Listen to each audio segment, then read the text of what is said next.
Tonight on America's Dumbest Criminals, wouldn't you consider the suspect's hideout an invasion of privacy? Is there a better way to get on the wrong side of the law than stealing a patrol car? And watch as a man on the run goes from the frying pan to the fire, or at least to the swamp. They're all on the run, but you can catch up with them right here where you are, here on America's Dumbest Criminals. Delta 1566, give me a call on your primary.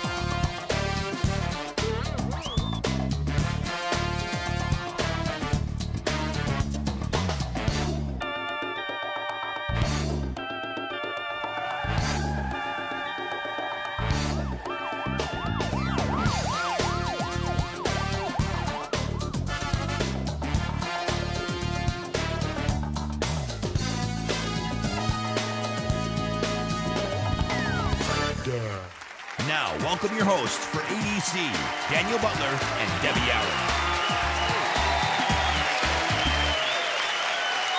We are so glad to have you with us. If you've watched the show before, you know we always have something unusual in store. Oh, truer words were never spoken, little Debbie. And I've got a little something extra special I want to grab right here, okay? Oh, what is that? Huh? This is a tiny surveillance camera. Does it really work? It's so small. Well, you're one to talk. I mean, you're small and you work, don't you? Come on. Sometimes. Yeah. Okay, let's see a demonstration. Yeah, all right. Give it a second, okay? Take a look, huh? Check it out. There it is. Oh, hey! Oh, that's wow, you. that's amazing. See? Yeah. Wow. This is nothing, okay? I think it's time to conduct a cavity check. Whoa, Daniel, stop right now. No, okay, no, wait. Now, check out what happens when I put this into my mouth, okay? Oh, You ready? yuck. Yuck. Oh, hey. Hey, that's pretty cool. It's like looking deep into Mammoth Cave. And I mean mammoth. Don't say anything. Let's just enjoy the quiet. Ladies and gentlemen, if you'll look to your left, you'll see where we found the Dead Sea Scrolls. Down to the right is where Jimmy Hoffa is buried. Hey, you don't floss. That's enough. No, Get out of okay, there. all right. Whew, that's pretty amazing, huh? That is cool. Wow. And it's G-rated, too, which is more than we can say for the intentions of the high-tech peeping Tom in our first story. Oh, yeah. He was aiming his lens up ladies' skirts at a carnival. Step right up, folks. See the greatest freak on the Midway as he was caught on camera. Every year here, we have a big festival in town called the Delray Fair. I was working security, walking around. A lady came up to me and told me that a man had been following her. She pointed the man out. I then started walking in his direction, and he started walking away from me, which I thought was a little peculiar.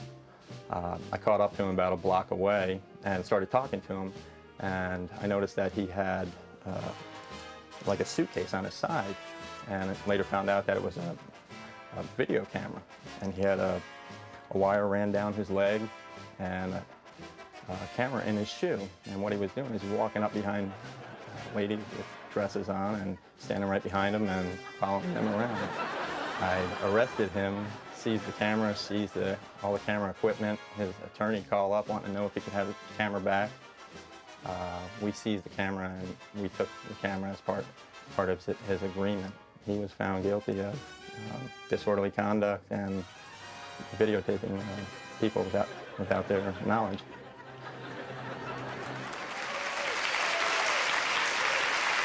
The twist in this next story starts when a fireman catches a burglar.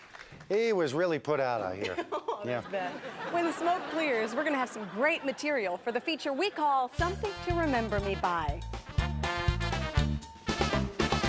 Our department received a call of a burglary that had just occurred to a house. The homeowner came home and surprised the two criminals. And I guess when he walked in the house, one of the guys that committed the burglary, Raymond, was loading up some VCRs and stacking stuff up in the kitchen area.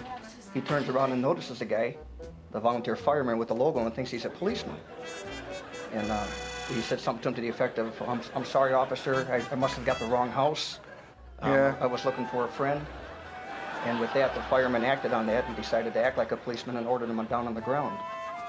Well, he went down on the ground, but unfortunately, Raymond's partner, Kathy, ran out of the house behind him, got into the van, tried to back the van out. Unfortunately, unfortunately for Kathy, the homeowner's truck was in the driveway, blocking the van. So she slammed into the truck, pulled it forward, did this a couple of times. Well, during this time, Raymond and the homeowner were in a little bit of a fight. It kind of spilled out into the driveway. Kathy and Raymond decide, well, we better get out of here. The van's not working, so... As Kathleen was running across the yard, she inadvertently left a few things behind that told us who she was and where to find her, which included her house key. Oh, she also left some pawn shop receipts in the van, which had, let me think, her name, her home address, home telephone number, her social security number, and her date of birth. Went to her apartment building, and lo and behold, the keys that she left in the van opened the apartment building. We asked her a few questions, and after hearing a few things of what she had to say that wasn't coinciding with what happened, we placed her under arrest. I brought the victim down to the jail the next morning, and we did the lineup and gave him plenty of time to view the lineup. He took about, I think, 15 to 30 seconds. Said, okay, I'm done, I've had enough time. It's definitely number 4. So we had her in custody that night, but after speaking with some of her boyfriend Raymond's family members, he finally turned himself in the next day.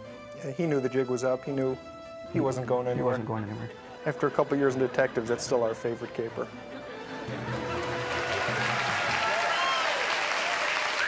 Don't mess with my stuff. It's an internationally recognized credo that keeps the peace between siblings and roommates. Yeah, you'd think that would go double when it concerns stuff belonging to the police department. But we've learned of a woman who couldn't keep her hands or her lead foot to herself. For the full story, we go to Sheriff Chunky Click. That's his name, Chunky Click, in Carlsbad, New Mexico. On a particular evening here in Eddy County, one of our officers was on routine patrol and responded to a traffic accident. A female had wrecked her van, was also DWI. She was arrested and placed in a utility-type patrol vehicle, and while the officer was processing the scene, she managed to get out of the back seat of this vehicle and get in the front seat and drive off with our vehicle, at which time she was pursued by several officers. In the process of the pursuit, she hit 2 parked vehicles, and the officers also initiated our spike system. We spiked our own vehicle and finally got her stopped and took her into custody.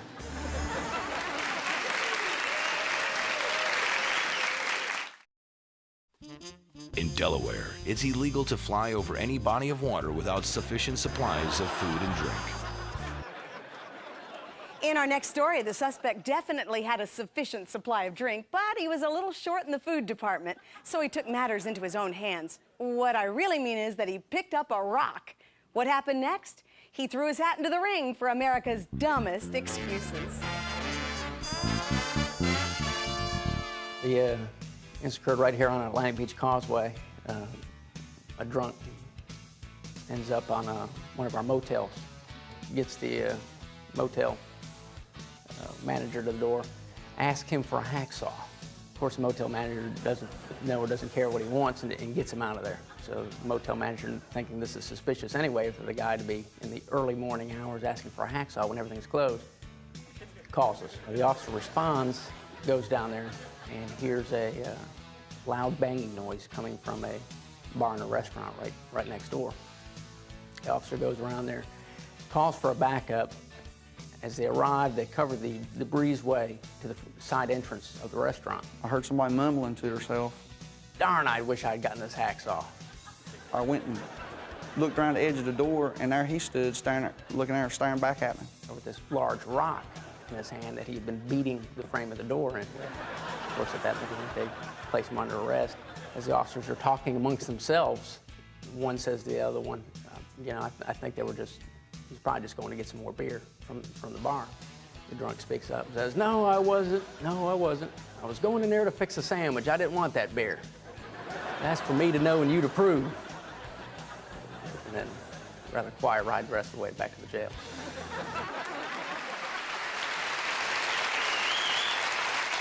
EMTs face desperate situations. They sometimes break out the jaws of life.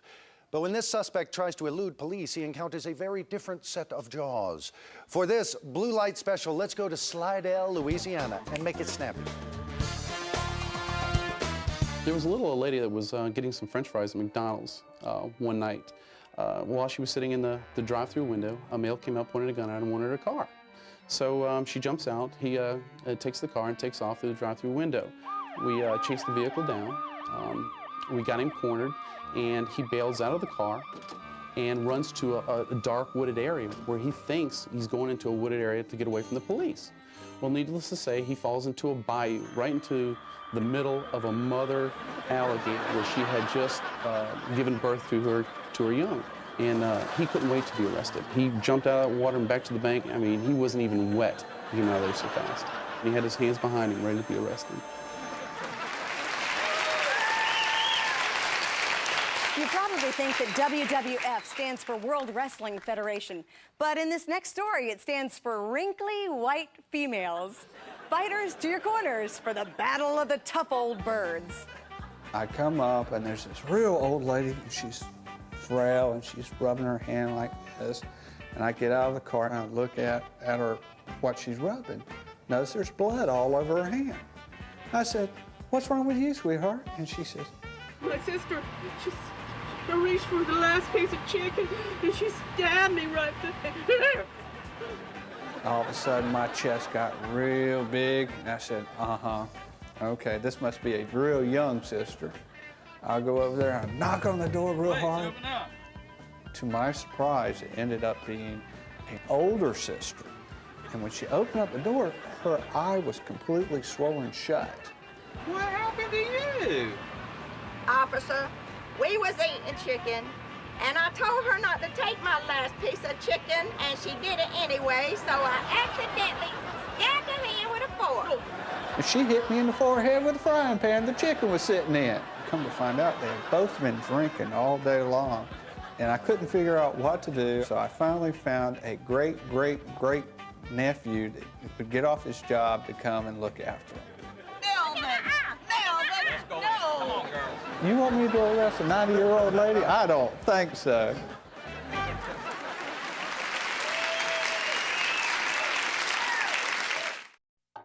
When traveling, the crew of ADC eats at Tony Roma's. Tony Roma's, over 200 locations worldwide. And now with news roto-rooted from the drain pipes of America, here's Daniel with ADC Headlines.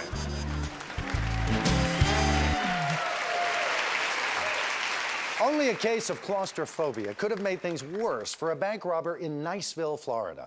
Although he never showed a weapon, the teller gave him money as requested, and he was halfway to freedom, but only halfway. Just as he exited through one set of doors in the double-doored foyer, she pressed a button that caused both sets to lock. Next thing you know, he's going nowhere fast in a glass cage. So, in most cases, investigators look for fingerprints to find out who committed a crime. In this case, from Fort Lauderdale, the suspect gave police the finger, literally. Apparently, it was shut off as an argument turned violent. The suspect got away, but with evidence that pointed, it wasn't long before police fingered him. Men usually flock to see the bodies inside the doors of strip joints, but it was the body in the parking lot of a Columbus, Ohio club that caught officers' eyes. A funeral home driver took a detour to check out the exotic dancers while transporting a corpse from a nursing home to the funeral home. The officers confronted the man, who assured them that he would never again consider such an undertaking.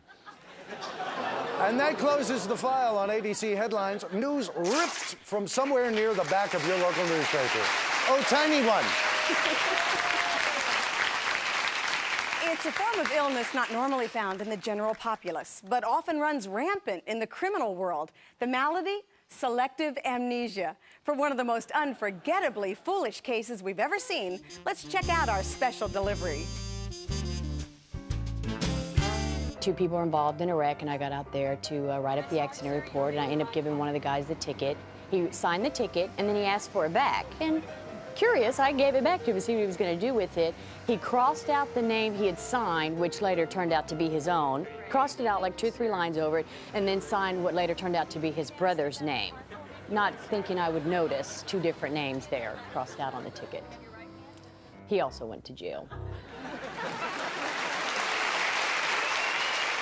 Judging from the slapstick shenanigans of this thief on the loose, you would have thought he was being pursued by the Keystone Cops. But this wasn't a madcap movie. It was the real deal, as we learned from a real-life officer in Westminster, California. Probably about 10 years ago, working graveyard, got a call over in this residential area of a prowler, a peeking Tom, and a pretty good description on him. So me and one of my partners, we're rolling over there, and I get there first, and here's this guy walking down the street. He matches the description, and it's 1 o'clock, 2 o'clock in the morning, so it's worth it to stop him and see what he's doing. So I stop and get out of the car, and I'm talking to him, and he's a young kid. He's about 18 years old or something. Get his driver's license and run him for warrants. As we're talking to him, dispatch comes back and advises us he's got a warrant, so we're thinking, okay, we're going to arrest this guy, and he hears it on the radio. So he just screams, no, and takes off running. And here I am, I'm on his tail, I'm chasing him. He gets down to the end of the street, and instead of following the street around, he turns up a sidewalk up to a house. Runs up to this house, I'm about 2 feet behind him. He throws open the front door, runs inside the front door, through the living room, turns, goes down the hallway, there's a bedroom, throws open the bedroom door. Here's a man and his wife laying in bed watching TV. This door flies open, this guy screams, don't let him get me, and he dives over the bed, and I dive over the bed, and he turns on me, and it's Fist City. This guy's, he's punching, I'm swinging. My partner's getting out of his car, he's running in. He runs and grabs this guy, yanks him up, and we get him handcuffed and stuff, and he's screaming and kicking and all that. And I look at this couple, and I'm thinking it's probably her brother or his brother or something, and I go, I'm really sorry. I go, we don't usually handle arrests like this. I go, was he your brother or what? And they go, we've never seen him before in our lives.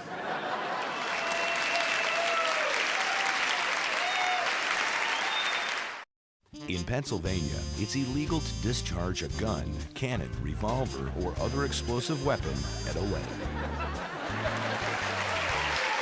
You know, Debbie mentioned selective amnesia a few minutes ago, but that guy's medical problems are nothing compared to the biological bombshell in our final story. I wonder if the publishers of the New England Journal of Medicine know what we know, as profiled in this edition of We're Not Making This Up. The defendant was ordered to submit a urine sample to the probation department. He acted kind of nervous, he was fidgety. He continued to give excuses as to why he couldn't submit a sample, and that's not that uncommon. That happens. You know, people go over and the probation department tries to allow you to have some time to do what you're supposed to do. You can't go. So they gave him some time and Try this. Oh, thank you. asked him if he needed some water, if that would help. He drank water several times. It didn't seem to be helping. I still can't do it. Still can't do it? Here, drink this. They noticed that he was acting somewhat a bit nervous and a little uptight, so they were a little bit suspicious maybe because something was going on. He asked at that time if he could go out and have a cigarette. I need a cigarette. And they indicated that would be okay. He left with his wife. They went out and apparently had a cigarette, and when he came back, he was ready and willing to provide that sample. Oh, okay, thank you, finally. See ya. He submitted the sample, it was tested. The probation department tested the temperature. Temperature wasn't quite right, so they added an additional test which revealed that he was pregnant. Either this was an amazing miracle or he had switched his urine with somebody else. Yeah. Debbie, I just ran this little camera down my shirt during the break, and my chest hair looked like a redwood forest. Congratulations. Pretty cool, yeah. You want me to check your ear while I got this thing? No, I haven't shaved there in weeks. Ooh. Oh, no, it's time to say our hair. goodbyes. Yeah, we'd like to thank all who work in law enforcement, and especially the good-humored officers who helped us with this edition of ADC. And we'd like to thank you for tuning in. If you'd like to send us a note or clue us in on a great story, visit our website at www.dumbcrimes.com. We'd love to hear from you. As always, we hope that we've all learned from others' mistakes. But if you haven't, we just might see your tonsils next week on America's Dumbest Criminals. Goodbye.